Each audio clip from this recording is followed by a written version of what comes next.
Halo guys, selamat malam. Nih sudah jam 11 malam. Tiba-tiba kepikiran pengen bikin video. Ada satu pesan ya. Di sini saya menghimbau supaya teman-teman jangan pernah terlalu percaya dengan sales, dengan orang ngampas atau apapun yang datang ke toko. Ya kita percaya boleh, tapi sewajarnya aja. Jangan sampai itu berkaitan dengan pinjam meminjam, hutang, dan lain sebagainya gitu ya. Salah satunya saya mengalami gitu ya, kejadian dengan sales, nominalnya lumayan sih, belum sampai jutaan, masih ratusan ribu. Jadi ceritanya itu sales salah satu operator ya. Eh, Ini bukti fisiknya masih ada. Jadi ceritanya sales operator ini dia itu menjual voucher yang katanya promo. Karena dia berasal dari sales resmi gitu ya, bawa embel-embel tri di sini ya. Walaupun kita nggak tahu, kita namanya kita toko, kita nggak tahu ya status dia itu, dia dari distributor atau dari apa. Kita taunya bahwa dia ini sales gitu kan. Memang saya tidak antisipasi karena bukan cuma sekali dua kali dia kesini, bahkan ngobrol bareng, ngopi bareng gitu kan, ngerokok bareng gitu, itu sudah. Dan itu bukan satu dua kali pertemuan, sudah sering gitu kesini.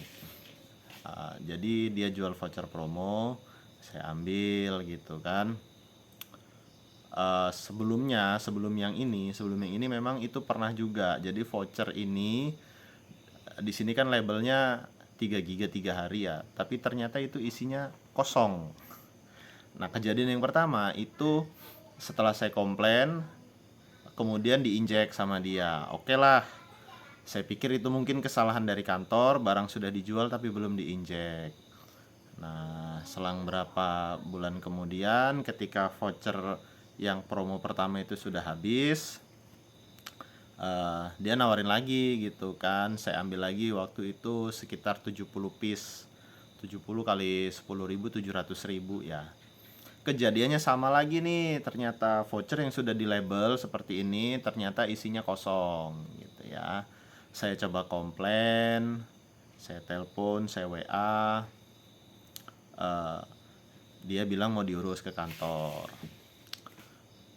masih belum juga. Terus saya komplain lagi, saya teleponin lagi, nggak diangkat, cuman WA aja dibales gitu kan. Dia bilang nanti akan dikembalikan saldo. Nah, setelah tadi mau diurus di kantor, mau diinjek ulang, yang kedua ganti mau dikembalikan saldo, tapi belum juga. Lewat seminggu dua minggu, saya tanya lagi, akhirnya saya udah mulai kesel. Saya bilang sudah transfer aja ke rekening, nggak usah janji-janji mau diinjek atau mau diganti saldo. Udah, eh, pulangin aja ke rekening gitu intinya. Karena dia beralasan saldo itu distributornya ada perpindahan, jadi belum bisa injek saldo. Cuman kan logika aja, nggak mungkin sampai berhari-hari distributor itu nggak punya saldo gitu kan. Maka saya minta kirim ke rekening. Setelah itu malah, oh, sempat sempat ada respon. Jadi setelah saya minta refund ke rekening, itu ada yang diinjek sekitar 30 piece dari total 70 piece yang saya beli. Jadi masih ada 40 yang statusnya kosong, termasuk yang ini ya sisanya. Nah, setelah diinjek 30 piece itu tetap saya tanya lagi kan, karena masih ada 40 piece yang masih kosong. Sampai akhirnya sudah tidak ada respon lagi dari beliau gitu. Memang WA tidak diblokir, tapi tidak ada respon.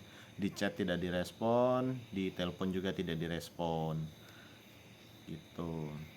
Saya coba tanya ke teman-teman sales yang lain, rupanya banyak juga orang-orang di sini yang terkena kasus demikian. Sama gitu ya, orang counter juga beli voucher ternyata kosong, orangnya sudah nggak ada. Sampai saya tanya-tanya ke,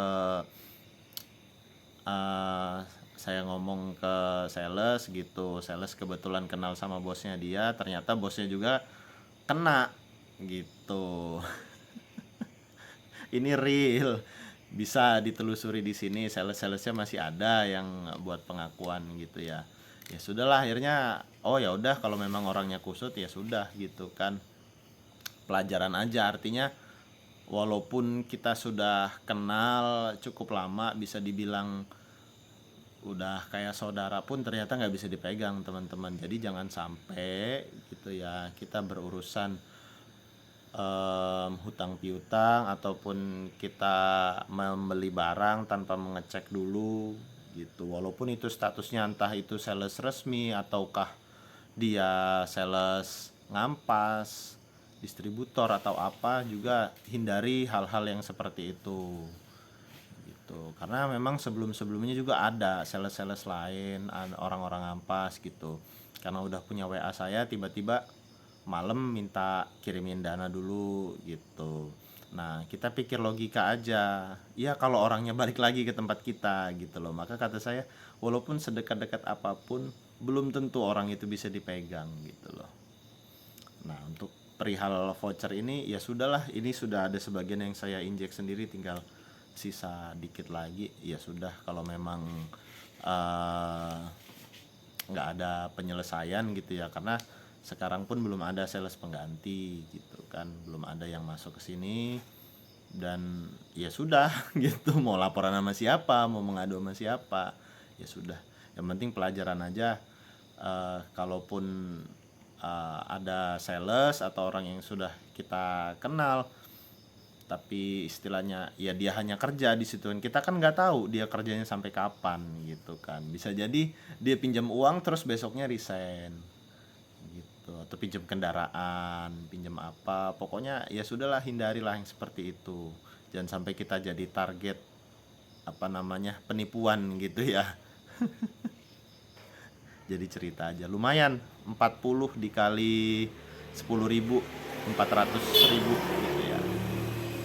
Saya sih sebenarnya bukan mengincar harga promonya ya, karena kebetulan memang dia datang ke sini, barang istilahnya saya nggak perlu ongkir lagi gitu kan, barang udah sampai sini, ya hitung-hitung bantu gitu kan. Tapi ternyata kita malah kena zong.